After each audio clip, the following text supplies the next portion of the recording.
Olá, pessoal. Eu sou a professora Aline, professora da disciplina de Biologia. Nós vamos dar continuidade às nossas aulas agora abordando o reino Monera, que inclui as bactérias e as arqueias. Então, o reino Monera apresenta seres vivos que são dotados de algumas características. Entre essas características, nós precisamos compreender que eles são seres chamados de unicelulares. Isso significa que eles são formados por uma única célula, certo? Além disso, os seres vivos do reino Monera são seres vivos chamados de procariontes.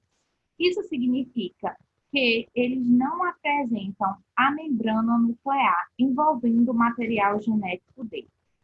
Então, aqui, ó, vocês podem ver um esquema de uma bactéria que pertence ao reino Monera. Aqui vocês vão observar no centro o material genético, o DNA dessa bactéria.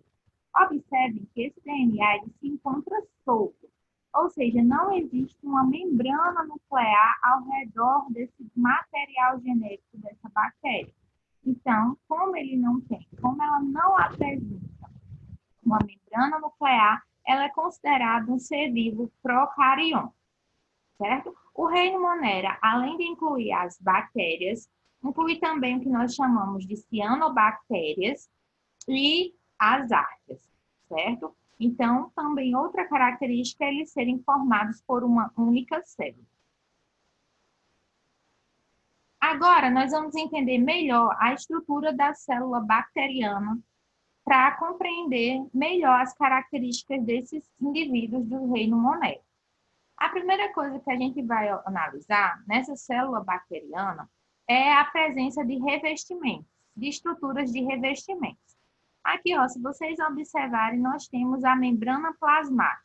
Como toda célula, né, a bactéria, a célula bacteriana, ela também apresenta uma membrana plasmática aqui, ó, separando o conteúdo dessa célula.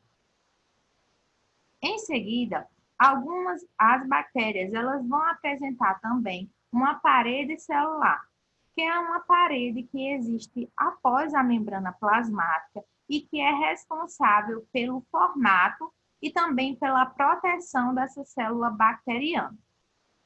Outra coisa que só algumas bactérias podem encontrar é uma estrutura chamada de cápsula bacteriana. A cápsula, ela não é encontrada em todas as bactérias, apenas em alguns tipos de bactérias. E ao que tudo indica, essa cápsula, ela aumenta o poder de ataque dessa bactéria, certo? Então, vocês vão entender melhor como isso acontece no próximo slide. Então, aqui eu tenho, por exemplo, um experimento que foi realizado para entender a função da cápsula na bactéria. Então, vocês vão notar que, que os cientistas eles realizaram um experimento com camundongos, ou seja, com ratos, e aí eles fizeram o quê? Eles infectaram esses ratos com bactérias chamadas de pneumococos. Essas bactérias, algumas delas apresentaram cápsula. Então, eles pegaram bactérias com cápsula e infectaram um determinado grupo de ratos e observaram o que acontecia. Nos ratos que foram infectados com bactérias apresentando a cápsula, esses ratos desenvolveram a doença e também acabaram morrendo vítimas dessa doença. Já nos ratos que foram infectados, ó, como mostra a imagem abaixo, que foram infectados com bactérias sem a cápsula bacteriana, eles desenvolveram a doença, porém eles não morreram, eles conseguiram superar a doença e continuaram vivos. Então, vocês podem observar por esse experimento que a cápsula bacteriana, ela aumenta o poder de ataque dessa bactéria, então o que pode levar a um problema mais sério para o indivíduo que está sendo infectado por essa bactéria. As bactérias, elas apresentam também estruturas de locomoção. Essas estruturas, elas são chamadas de flagelos. Então, aqui vocês conseguem observar o flagelo, que é uma estrutura relacionada à locomoção. O flagelo é uma espécie de filamento que que gira, que tem uma espécie de capacidade de giro, de rotação, e aí, ao rodar, ao realizar esse giro, ele consegue auxiliar essa bactéria na sua locomoção. Para vocês terem noção, esse motor celular que existe aqui, ó, no giro do flagelo, ele é tão potente que estima-se que seja possível realizar cerca de 15.000 rotações por minuto. Então, através das rotações, ou seja, do giro realizado por esse flagelo, essa bactéria ela consegue se deslocar, então se locomover no ambiente onde ela se encontra. E aí vamos ao material genético. Então, como qualquer ser vivo, a célula bacteriana e os indivíduos do reino Monera apresentam um material genético, que é onde está toda a informação para o funcionamento daquele ser vivo, para o seu desenvolvimento, para a sua reprodução. E aí esse material genético ele está sendo representado aqui, ó, no centro, como uma molécula de DNA circular. Então, vocês vão observar que existe essa molécula de DNA circular, que é, no caso, o cromossomo bacteriano. Aqui estão todos os genes responsáveis pela informação genética dessa bactéria, certo? Esse DNA ele fica numa região central que é chamada de nucleóide. Essa região é chamada de nucleóide porque ela se assemelha ao núcleo das células de alguns seres vivos. Então, por isso recebeu esse nome. Só que lembrando que não é um núcleo, porque, como a gente viu, não existe a membrana nuclear ao redor desse material genético, certo? Outra coisa que a gente pode encontrar em algumas bactérias são pedaços pequenos de DNA circular, que são chamados de plasmídeos. Os plasmídeos, na verdade, eles não são essenciais para o desenvolvimento dessa bactéria, certo? Ou seja, elas não precisam deles para sobreviver. Mas, ao que tudo indica, apresentar plasmídeos é uma coisa interessante para a bactéria, uma vez que tem sido compreendido, que esses plasmídeos, eles atuam no combate a substâncias que são prejudiciais às bactérias. Então, isso vai conferir a essa bactéria uma certa resistência quando ela é colocada em contato com substâncias que sejam prejudiciais para o desenvolvimento dela, certo? Então, nós temos o DNA no centro, que está numa região chamada de nucleóide, e aqui nós temos também algumas bactérias que podem ter pedaços pequenos de DNA circular, que são chamados de plasmídeos. E aí, além disso, na célula bacteriana, nós vamos encontrar pequenos grãos dispersos aqui, no citoplasma dessa célula, que são grãos chamados de ribossomos. A função desses grãos é produzir proteínas que a célula bacteriana vai precisar para suas atividades.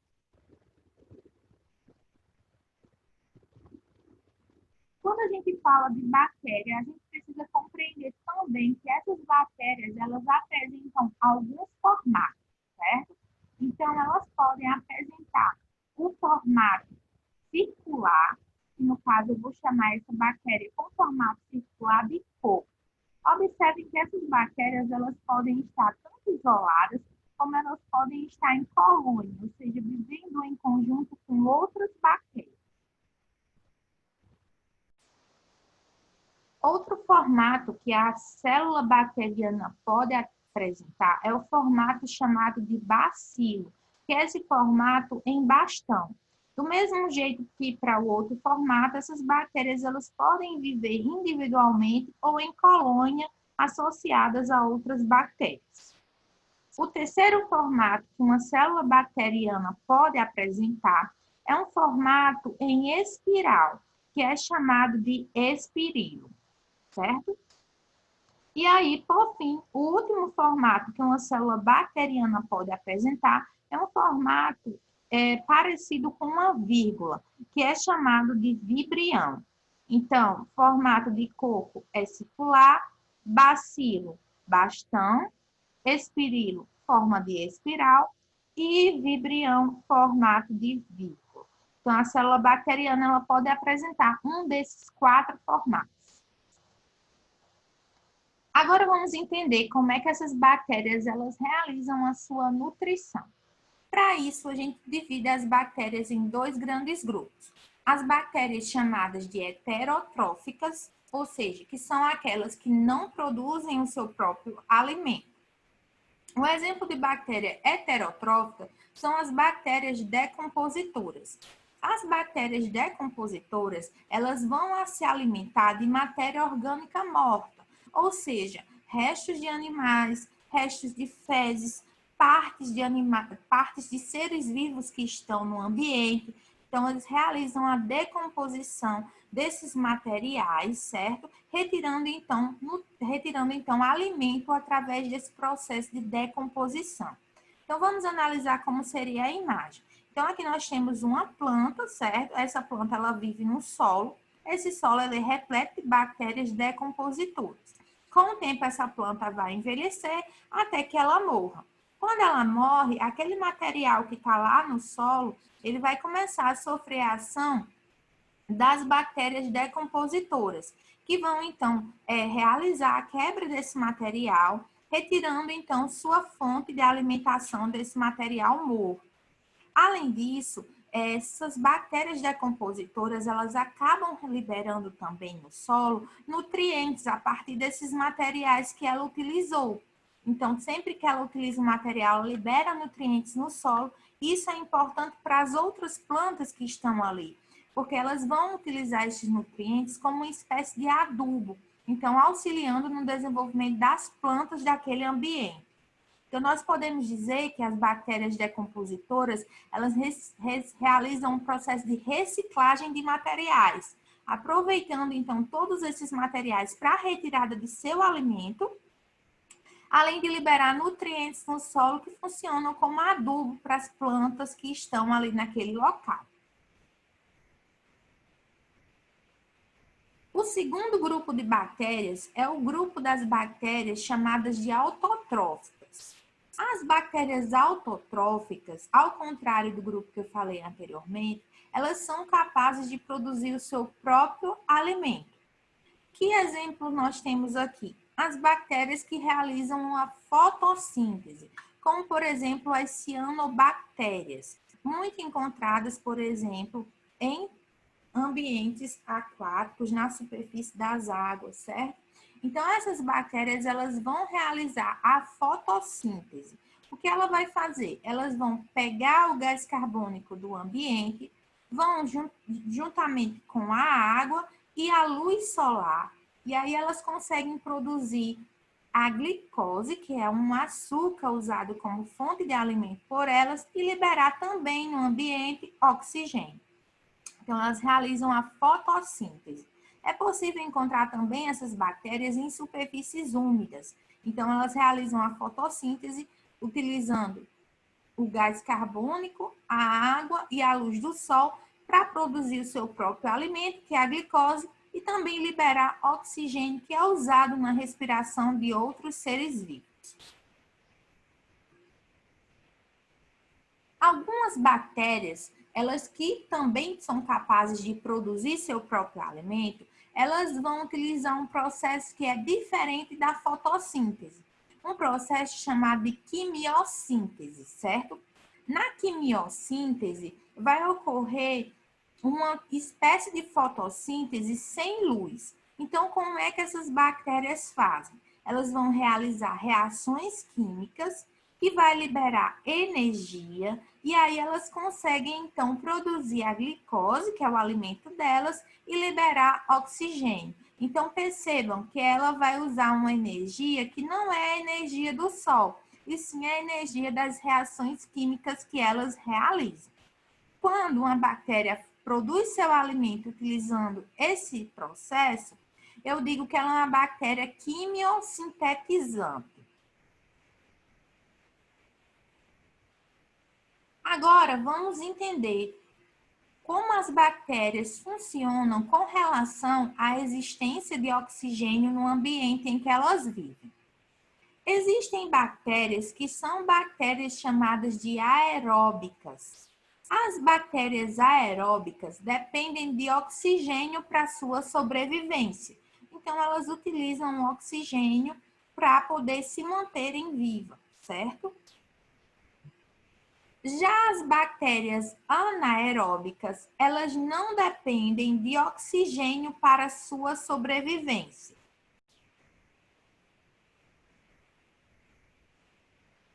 As bactérias anaeróbicas, elas podem ainda ser divididas em dois grupos. As anaeróbicas obrigatórias, ou seja, são aquelas bactérias que elas não dependem de oxigênio para sua sobrevivência, e se no ambiente que elas vivem tiver oxigênio, elas vão acabar morrendo. Ou seja, elas são anaeróbicas obrigatórias. Elas não conseguem sobreviver na presença de oxigênio. Já as bactérias anaeróbicas facultativas vêm de opcional. Significa que elas não dependem de oxigênio para sua sobrevivência, só que se no ambiente em que elas vivem tiver oxigênio, elas conseguem tolerar a presença daquele oxigênio e conseguem se manter vivas. Então, é opcional para ela ter oxigênio ou não no ambiente. Ela não depende dele, então não vai, se tiver, também não morrerá na presença dele, desse oxigênio. Agora vamos para a reprodução das bactérias. As bactérias podem se reproduzir por alguns processos. O primeiro processo é um processo de reprodução assexuada, chamado de divisão binária. Na divisão binária, que está sendo mostrado aqui na imagem, vocês podem observar que aqui eu tenho a minha bactéria que irá se dividir, se reproduzir. Essa bactéria eu vou chamar de célula-mãe. Observem que aqui eu tenho um material genético dessa bactéria no centro. Acontece que esse material genético ele vai se duplicar, assim como as estruturas que estão dentro dessa célula bacteriana. Então, aqui vocês conseguem ver a duplicação desse material e, em seguida, essa célula vai começar a se dividir. Então, o material duplicado, ele está aqui e a célula inicia a divisão. Então, ela vai partir essa única célula, dividindo-se em duas células, que eu vou chamar de células filhas. Essas células filhas, elas são idênticas umas às outras. Então, nós podemos dizer que elas são clones uma da outra, certo? Porque elas têm a mesma informação genética e a mesma estrutura. São semelhantes uma à outra, então elas são clones. Então, na divisão binária, uma única célula bacteriana, ela duplica seu material, suas estruturas e se divide, originando duas células filhas idênticas, ou seja, dois novos indivíduos idênticos.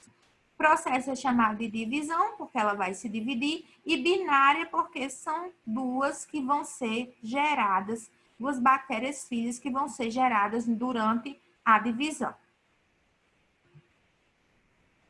O segundo processo de reprodução das bactérias é um processo chamado de conjugação. Na conjugação, eu tenho aqui a participação de duas bactérias, certo? Observem que essa bactéria aqui eu vou chamar de bactéria doadora e essa aqui será a bactéria receptora, certo? A bactéria doadora, ela tem uma espécie de pelo oco que vai ser usado para fazer a união com a outra bactéria. Esse pelo eu vou chamar de pelo sexual. Então, acontece que essa bactéria doadora tem o seu pelo sexual.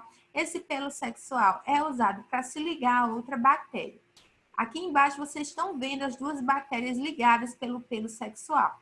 O pelo sexual, como eu disse, ele é oco, uma estrutura oca. Isso vai fazer com que o material genético que está sendo mostrado aqui dessa bactéria, ela seja transferido para a bactéria receptora. Então, é o que a outra imagem está mostrando.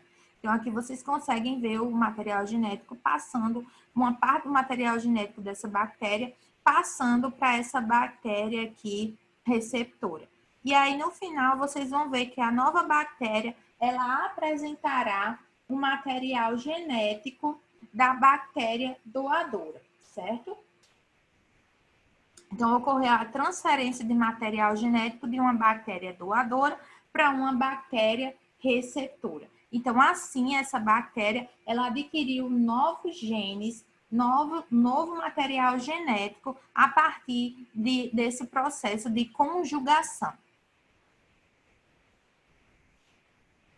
E aqui a gente consegue observar uma micografia, uma imagem, né, dessas bactérias no processo de conjugação. Então, aqui vocês têm a bactéria doadora e aqui a bactéria receptora. O pelo sexual vai conectar as duas bactérias. O material genético de uma bactéria é transferido, doado para outra bactéria. E aí, essa bactéria ela vai ter, então, o material genético diferente do que ela apresentava anteriormente. O terceiro processo de reprodução das bactérias é um processo chamado de transformação. Na transformação, o que vai acontecer para que ela ocorra, nós teremos que encontrar no ambiente o DNA de alguma bactéria que está lá disperso, solto no ambiente. Ou porque essa bactéria morreu, ou porque de alguma forma ficou pedaços de DNA de uma bactéria no ambiente, certo? Então, aqui nós temos pedaços de DNA de uma bactéria que estão soltos no ambiente, e aqui nós temos uma bactéria viva. O que acontece é que esses pedaços de DNA, eles vão conseguir adentrar na estrutura da célula bacteriana e serem incorporados, ó, como vocês conseguem ver aqui, ao material genético dessa bactéria, certo? Então, dizemos que essa bactéria ela foi transformada, ela adquiriu uma nova informação genética. Sempre que um indivíduo ele adquirir uma nova informação genética, no caso das bactérias, nós dizemos que aconteceu um processo de reprodução, porque é como se um novo indivíduo tivesse surgido, já que é um material genético diferente do que ela apresentava, certo? E essa técnica de transformação, ela tem sido muito utilizada, por exemplo, na ciência, para a produção de insulina humana.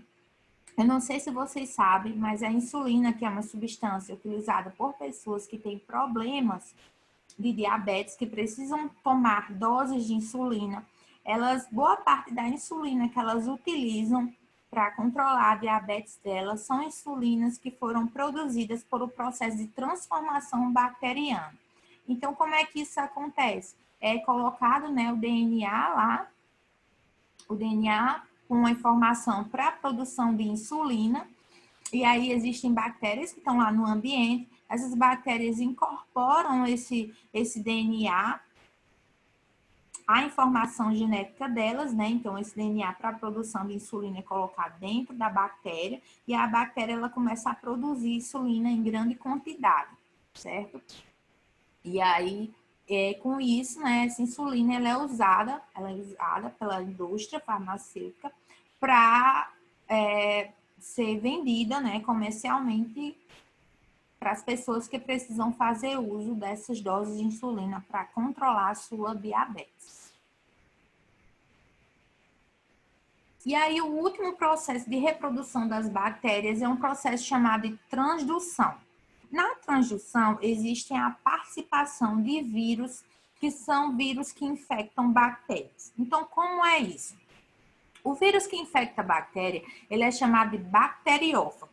Então, aqui eu tenho ele, ó, sendo mostrado aqui para vocês. Esse vírus que infecta a bactéria, ele, quando vai realizar a infecção dessa bactéria, a primeira coisa que ele faz é colocar o DNA dele dentro da bactéria.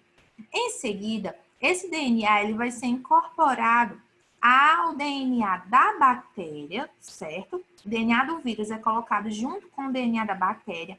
E aí a bactéria ela começa a trabalhar em prol do vírus. Ou seja, ela vai começar a trabalhar produzindo estruturas para o vírus. Então, produz toda a estrutura que o vírus precisa, multiplica o material genético e assim acontece. Então, a bactéria aqui, ó, está sendo mostrada, ó, percebam que ela está fazendo a estrutura de novos vírus e quebrando o material genético para ser colocado nesses novos vírus. Acontece que, dependendo da infecção, essa bactéria, quando ela vai liberar esses vírus que foram formados, ela vai acabar, como é que se diz? Acabar sendo destruída. Então, ela acaba sendo quebrada, rompida a bactéria, certo? Isso gera a morte dessa bactéria quando ela vai liberar esses novos vírus que são formados. Observem que esses vírus que são formados, eles têm tanto o DNA do vírus como o DNA da bactéria, certo? Dessa bactéria que foi infectada. Então, eles vão lá, infectam novas células de bactéria, certo? Injetam o DNA deles dentro do DNA da bactéria. E aí, caso essa bactéria sobreviva à infecção desse vírus, o DNA dela não é mais só o DNA que ela apresentava, mas é um DNA que tem o DNA de outra bactéria que esse vírus infectou, certo? Então, essa bactéria aqui, ela houve um processo de reprodução porque ela acabou se transformando em um indivíduo diferente do que ela era. Porque ela não tem mais um material genético somente dela, mas ela tem um material genético de outra bactéria que foi trazida por esse vírus que infectou a bactéria anterior, certo?